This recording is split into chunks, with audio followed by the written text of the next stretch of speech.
As we spend the next couple minutes talking, we're going to get into a little bit about what Alphonso does. Sure. I want to start first, though, with the data you guys collect. Sure.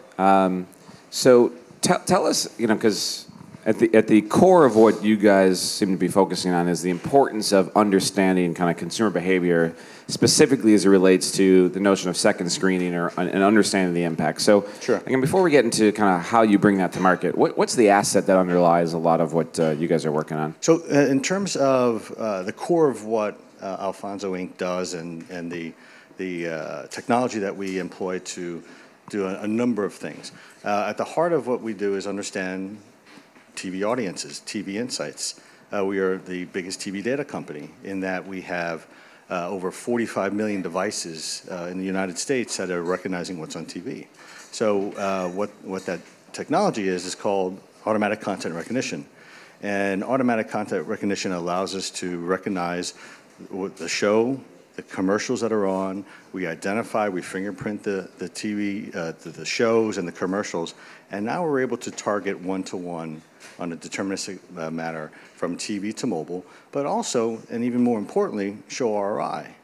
One of the things we were talking, the earlier panel talked about, the importance of TV and is the future of TV.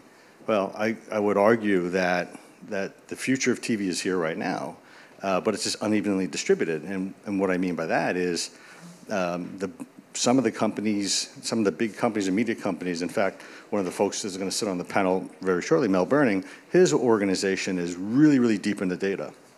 And if you think about it, just go 3 years ago, most people thought that TV is fantastic, upper funnel, branding, it's great, it's massive, it's huge.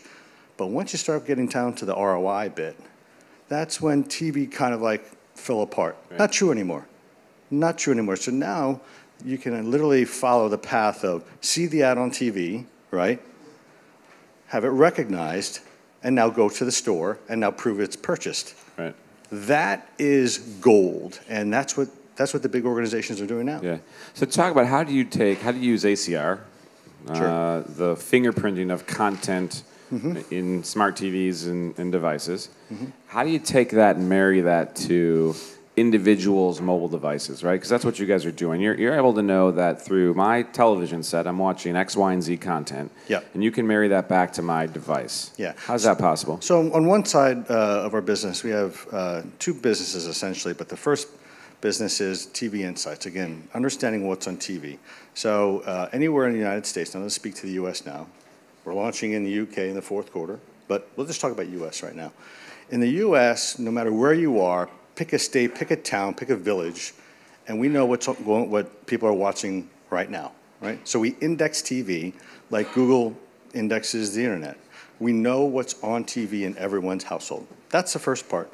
The second part is having this audio content recognition SDK for 45 million devices in 32 million US TV households. Now that's a big number. It's 1 out of every 3 TV households is able, we are penetrated in, where we can now recognize what's on TV. And now we put that audio content recognition SDK in apps in smartphones, in tablets, set-top boxes, smart set-top boxes like TiVo, for example, TVs, TV OEMs like MediaTek, the chips, the brains of the TV. That's where it sits. So now we can recognize what's on TV, and then also now serve an ad in real time. Got it. So yeah, thank you. So what you're doing, I know, is what the market often calls this notion of second screen campaigns. Sure. So some consumer has either seen certain content or seen an ad on television. Yep. And you immediately are in real time, near real time. Yep. You guys real time or day parted, sure. Okay, great. Can deliver a message to that device as a result of whatever that action has been on that main screen, if you will.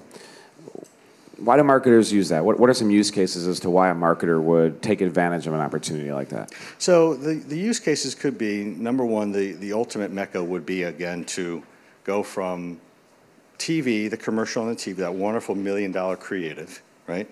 And realizing that most people are using a second screen.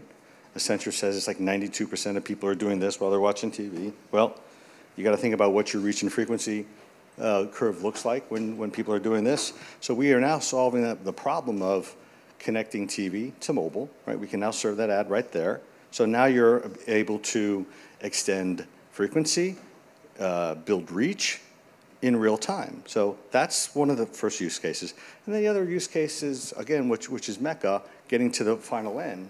Our whole business, our whole industry is built around the idea of seeing an ad, having the viewer, the consumer remember the ad, and now having that viewer or consumer buy something. Right? That's exactly what we have to do.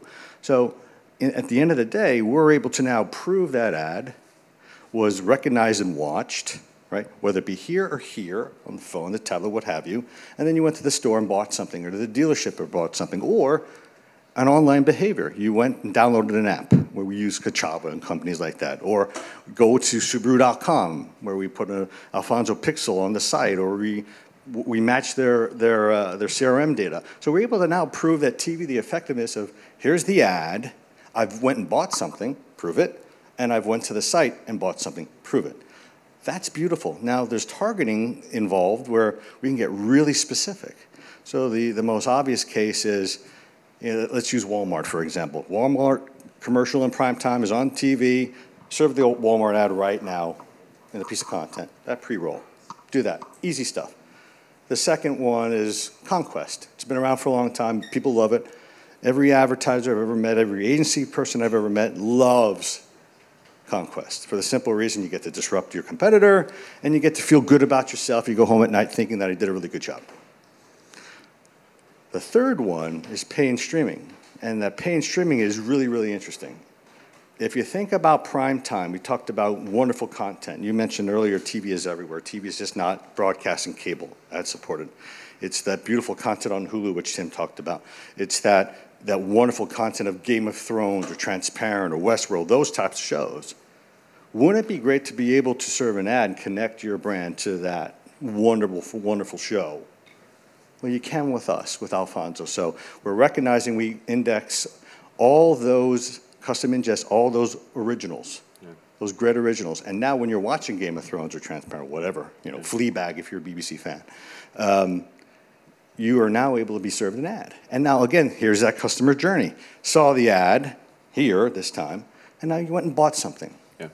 So tell me about, I know one of the things when we were talking in preparation for this is that you see a future where if today's kind of core use case is consumers' behavior and media plans are driving second screen opportunities, do you see a potential where that could be reversed in the future? Absolutely. Okay. We're in market with a retailer right now.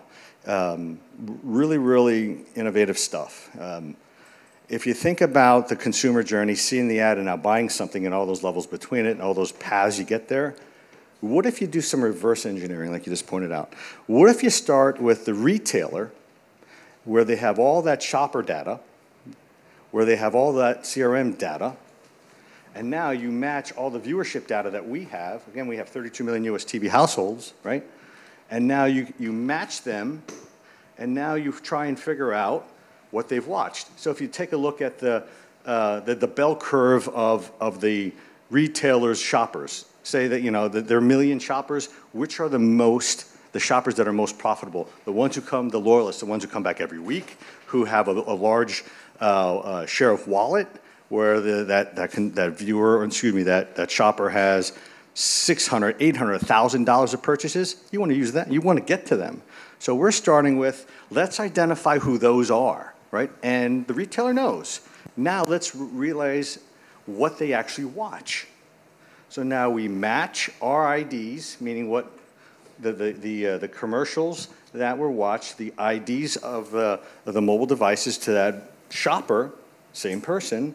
And now you can go back and reverse engineer and find the path and find out what they've actually watched. So as a media planning tool, it's brilliant. So now you can focus in on the 7 or 8 networks, right?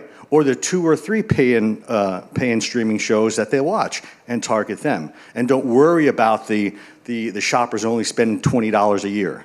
Worry about the ones who are spending $600 a year. Yeah. Well, pretty interesting. I mean, it speaks to a kind of a positive and optimistic future, if you will, for the potential of television. Absolutely. I mean, it's the thing about it is that the smart folks on the media side and those big organizations. Again, you have one on the panel right here. They get it, and You know, they're some of the smartest people in the world, and now they're applying that data. So again, at the end of the day, broadcast and cable TV networks and the leadership there and the folks who run the data there, they are as sharp and are now matching what digital has been able to do on the RI bit.